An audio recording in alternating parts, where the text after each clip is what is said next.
Welcome back लॉन्डो to new video. और कैसे हो सब? अगर पिछली वीडियो नहीं देखी हो तो जाकर देख लो भाई। तो चलो शुरू करते हैं आज की वीडियो। सुनादे थोड़ा उदास होकर बोली कि उसे लगता है बतौर होकागे वो किसी काम की मदद नहीं कर पा रही। उसे उस दिन नारुतो और इंद्र की लड़ाई के बारे में पहले ही जिराया से पता चल चुका था। वो गुस्से में बोली कि ओरोचिमारू ने कैसे इतनी मनमानी कर दी नारुतो और सास्के जैसे लोगों पर एक्सपेरिमेंट करके। नारुतो मुस्कुराया और बोला कि उसे फिक्र करने की जरूरत नहीं है, वो और सास्के दोनों ठीक हैं। उसने भरोसे से कहा कि आने वाली लड़ाई में वो लोग जरूर जीत हासिल करेंगे। सुनादे ने सोचा कि अब वक्त आ गया है कि होकागे की कुर्सी नारुतो को सौंप दी जाए, लेकिन नारुतो ने विनम्रता से उसका प्रस्ताव ठुकरा दिया। उसने कहा, अभी अगर मैं होकागे बन गया तो कई काम ऐसे हैं जो मैं नहीं कर पाऊंगा। वैसे भी अगर आप और जिराया मेरे पीछे से सपोर्ट न करते तो दांजो जैसे लोगों की चालों को रोक पाना नामुमकिन होता। सुनादे ने कुछ पल सोचा, फिर चुपचाप सिर हिलाया। नारुतो ने उन्हें प्रणाम किया और जल्दी से हिनाता के घर की ओर निकल गया। इधर अकात्सुकी के बेस में जिगेन और इंद्र चांद से जुड़ी किसी रहस्यमय चीज पर चर्चा कर रहे थे। पिछले कुछ समय से वो दोनों चांद पर एक बेहद ताकतवर चक्र वेव महसूस कर रहे थे। जिगेन ने तय किया कि वो खुद जाकर चांद पर देखेगा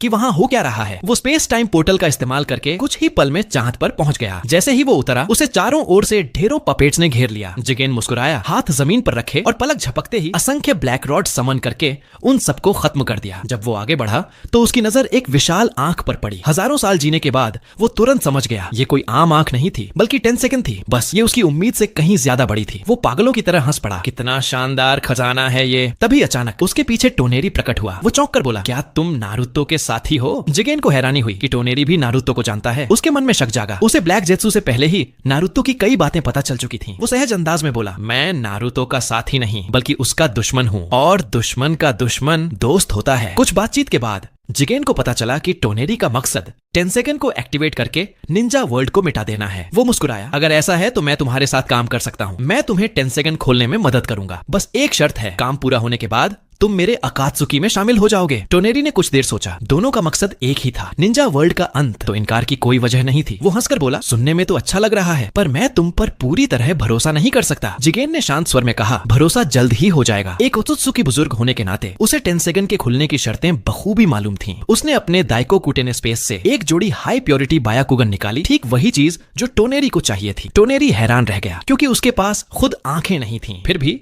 उसने वो बायाकुगन इम्प्लांट कर लिए और कुछ ही क्षणों में टेंसेगन सक्रिय हो गया। जिगेन ने गहरी मुस्कान दी। हजारों सालों से धरती पर घूमने वाला वो शख्स निंजा इतिहास के हर राज से वाकिफ था। वो जानता था कि इंद्र और टोनेरी दोनों ही विनाश के प्रतीक हैं। उसकी योजना थी उन्हें इस्तेमाल करने के बाद उन्हें 10 टेल को बलि चढ़ा देना। इस ख्याल से ही वो पागलों की तरह हंस पड़ा। उसने टोनेरी का अकात्सुकी में स्वागत किया और उसे संगठन की मौजूदा स्थिति बताई। टेंसेगन की ताकत मिलने के बाद टोनेरी ने बिना वक्त गंवाए निंजा वर्ल्ड को तबाह करने की योजना शुरू कर दी। पल भर में उसके पूरे शरीर से ग्रीन चक्र चक्रा फूट पड़ा। वो अब टेंसेगन चक्र मोड में था। उत्साह से भरा टोनेरी चांद और उसके चारों ओर मौजूद उल्काओं को नियंत्रित करते हुए सीधे पृथ्वी की ओर बढ़ने लगा। उधर धरती पर नारुतो उस वक्त हिनाता के साथ बैठा चांद देख रहा था। अचानक उसे कुछ अजीब लगा। चांद आकार में बढ़ता जा रहा था। वो तुरंत समझ गया टोनेरी ने अपनी चाल शुरू कर दी है। उसने हिनाता से कहा कि वो जाकर सुनादे को सब बताए और आम नागरिकों की इवैक्यूएशन शुरू करवाए। खुद वो फ्लाइंग थंडर गॉड जुत्सु का इस्तेमाल करके सीधे ओरोचिमारू के पास पहुंच गया, सबको इकट्ठा करने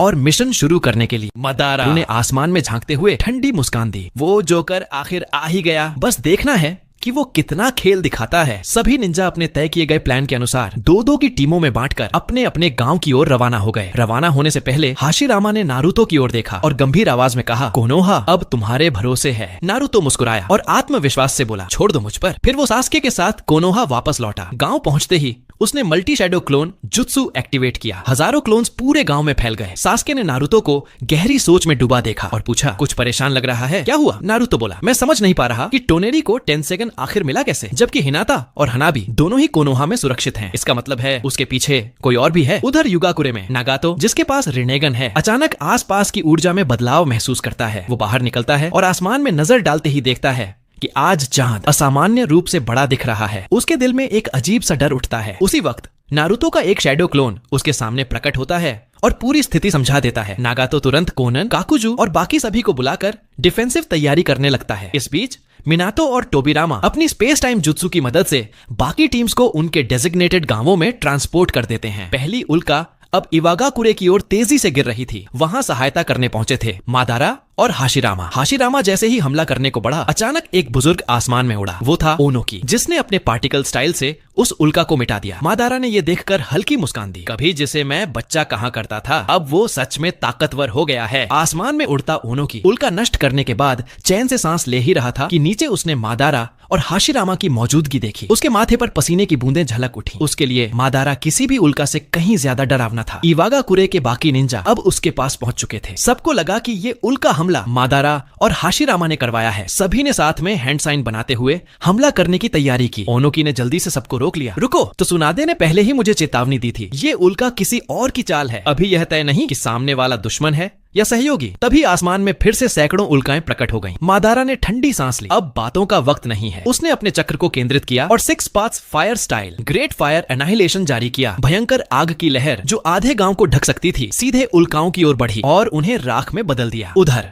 हाशिरामा ने 6 paths wood style hobby technique activate किया। एक विशाल लकड़ी का कवच जो पूरे गांव को ढक ले, जिसने ऊपर से गिरते पत्थरों को रोक लिया। ये दृश्य देखकर सभी निंजा हैरान रह गए। ओनोकी ने चौंकते हुए पूछा, तुम दोनों हमारी मदद क्यों कर रहे हो? अब जवाब देने की बारी हाशिरामा की थी। उसने शांत स्वर में कहा, नारुतो का आदेश है, इस हमले को सबक बनाओ ताकि पूरी निंजा वर्ल्ड समझे कि असली दुश्मन आसमान में बैठा है। उसने टोनेरी के आक्रमण के मकसद को विस्तार से समझाया। ओनोकी के लिए ये सब विश्वास से परे था, पर जब उसने देखा कि मदद करने आए लोग मादारा और हाशिरामा जैसे दिग्गज हैं, तो उसकी आंखों में हैरानी और आदर दोनों झलक उठे। लेकिन आखिरकार उस पर यकीन करके उसने कोनोहा के साथ मिलकर आसमानी दुश्मनों टोनेरी के खिलाफ लड़ने का फैसला कर लिया। दृश्य बदलता है किरीगाकुरे में। इताची और किसामे अभी यहाँ पहुंचे ही थे कि अचानक आसमान से कई विशाल उल्काएं तेजी से गिरने लगीं। इताची ने तुरंत अपना सुसानो एक्टिवेट कर दिया। पहले जब ओरोचिमारू ने उसका शरीर ठीक किया था, तब उसने उसमें हाशिरामा की कोशिकाएं शरीर में डाली थीं। अब का इताची इतना ताकतवर हो चुका था कि वो पूरी तरह नहीं, पर लगभग पूर्ण सुसानो के बराबर रूप खोल सकता था। उसके सुसानो के हाथों में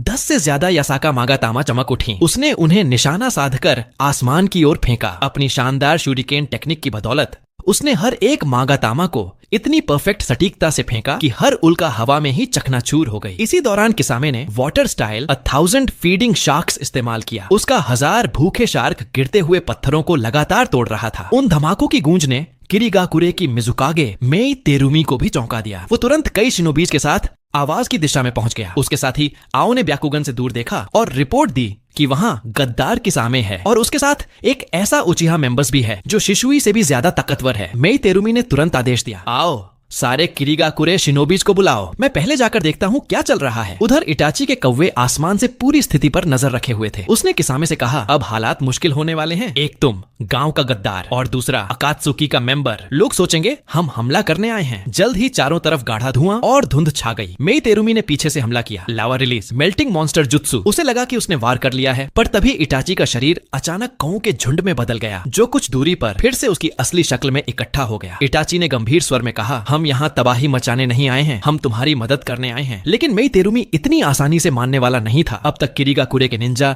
चारों ओर से उन्हें घेर चुके थे। फिर भी इटाची शांत रहा, यहाँ तक कि उसके चेहरे पर हल्की सी मुस्कान आ गई। तभी आसमान से एक और विशाल उल्का सीधे गांव की ओर गिरने लगी। इटाची ने मौका देखकर फिर से अपना सुसानो एक्टिवेट किया और उस उल्का को नीले अग्नि के विस्फोट से जला डाला। इसके बाद उसने समझाया, हम कोनोहा की ओर से तुम्हारी मदद के लिए भेजे गए हैं। शुक्र है कि नारुतो ने पहले से ही त्सुनादे को सब गांवों को सूचित करने भेज दिया था, वरना यह गलतफहमी एक बड़ी लड़ाई में बदल जाती। तो बस इतना ही था आज की वीडियो लॉन्डो। अगर वीडियो पसंद आई हो तो लाइक ठोक दो और सब्सक्राइब करना मत भूलना। कमेंट करके बताओ अगली वीडियो किस टॉपिक पर देखना चाहते हो, और हां, सुपर चैट या यूपीआई पे अपना प्यार जरूर दिखाना। तो मिलते हैं अगली वीडियो में लॉन्डो। तब तक के लिए जय हिंद।